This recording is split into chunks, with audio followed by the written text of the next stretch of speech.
Ashley looks like she's ready to go, so I guess I'm gonna hand it over to her. Okay. Well, all right. Well, I take your hand. Thank you. Let's jump into this water together. Thank you, Mr. Inevitable. There aren't any baby wrestling matches, but there are baby crawling races. I don't know if you.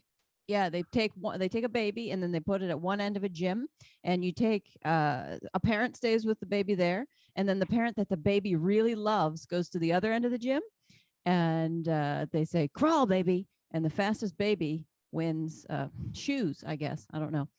My brother won one of those competitions. That should be how they settle custody disputes.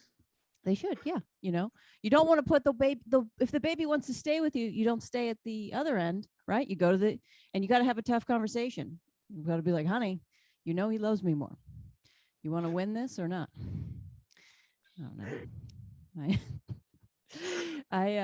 You guys are great. EJ, you're very funny. I love how you you laughed even harder when I laughed at your jokes. Like you didn't expect anyone else to laugh.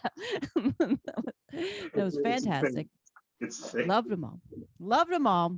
Fantastic to know you all. You're great. I did a show yesterday. That was a nightmare. I could hear some people in the audience talking, and that's how I know I'm doing super well as a comedian. When the audience entertains themselves. That's a good one. That's how you know it's going well. Like, hey, how was the show? Oh, it was great. They would not stop talking. It was great. It was great. So anyway, I could hear this woman, and she looked at me, and then she looked at her friend, and you know what she said? I'll tell you what she said. This is what she said. She said, I can't believe that she's not a lesbian.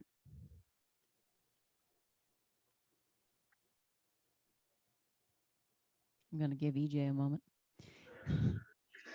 It's looks like you guys can't believe it either. Okay, great start. This is great. Getting off on the right foot here. I like EJ's silent laugh. He's like, I'm not supposed to laugh. I don't know what to do. You're not alone. Don't feel bad. You're not alone. You know who thinks that too? My friends, my parents. Yeah.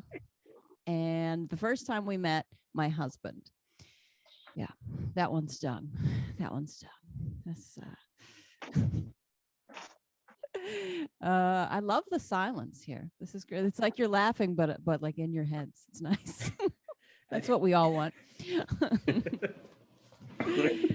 By EJ, you're so awesome. I am married, and my husband, a man.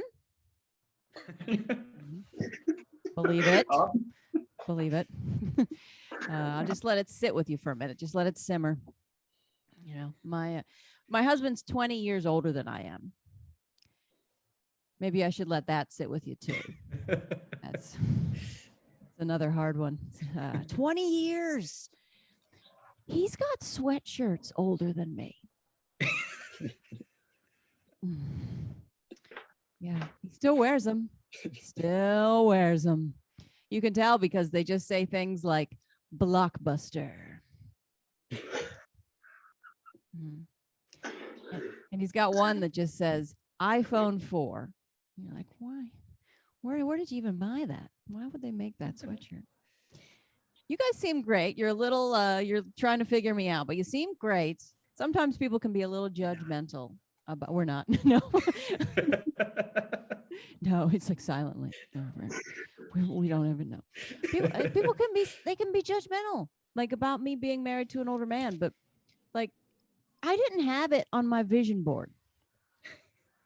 I didn't. I never had a guidance counselor like take me aside and be like, Ashley, when you grow up, what do you want to do? He was from Jersey. Ashley, when you grow up, what do you want to do? I don't know. An older man? Got any of those out back?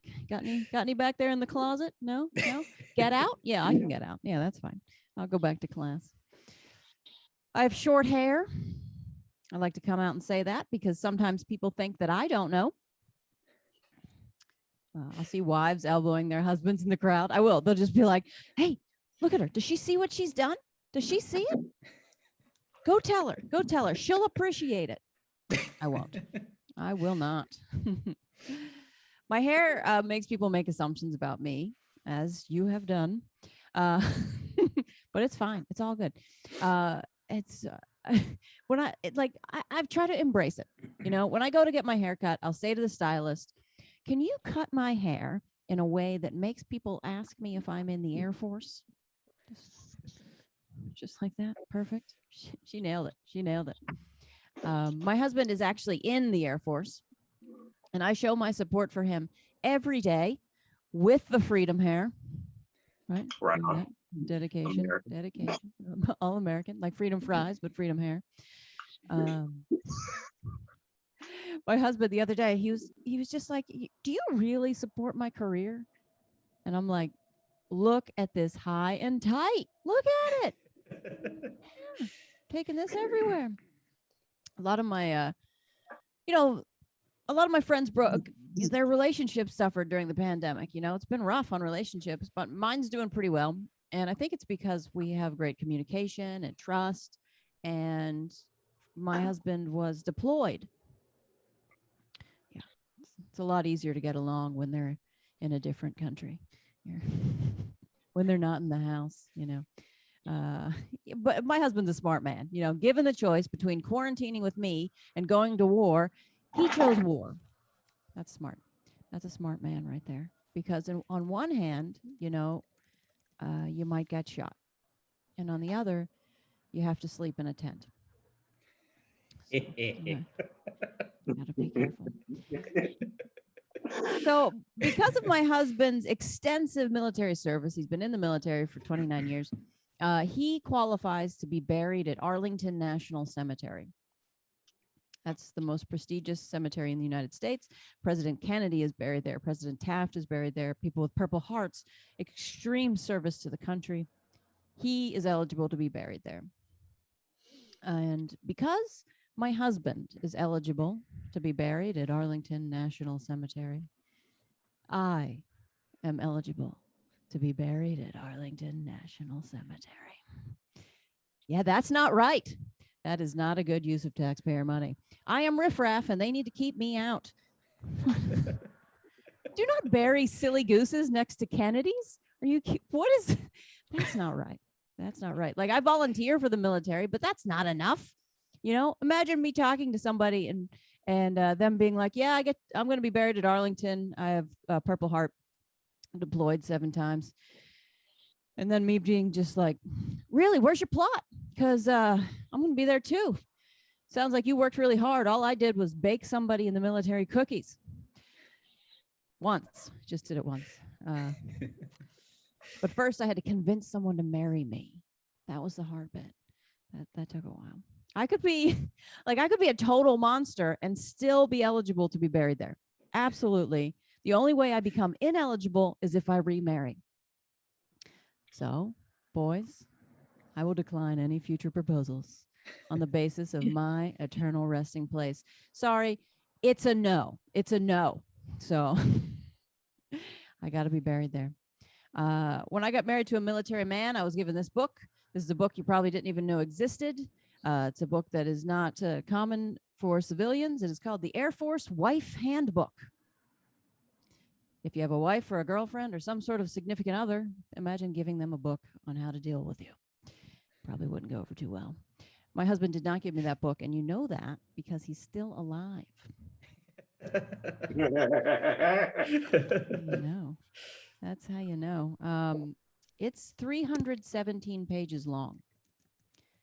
Stephen Hawking's A Brief History of Time, 212 pages. Yeah, and that's all of time, guys. Brief, but all of time. Hey, my name's Ashley Gutermuth. I decided to take my whole 10 minutes. Yeah, I feel pretty good about it. I'll see you later. Thank you very much. Good night.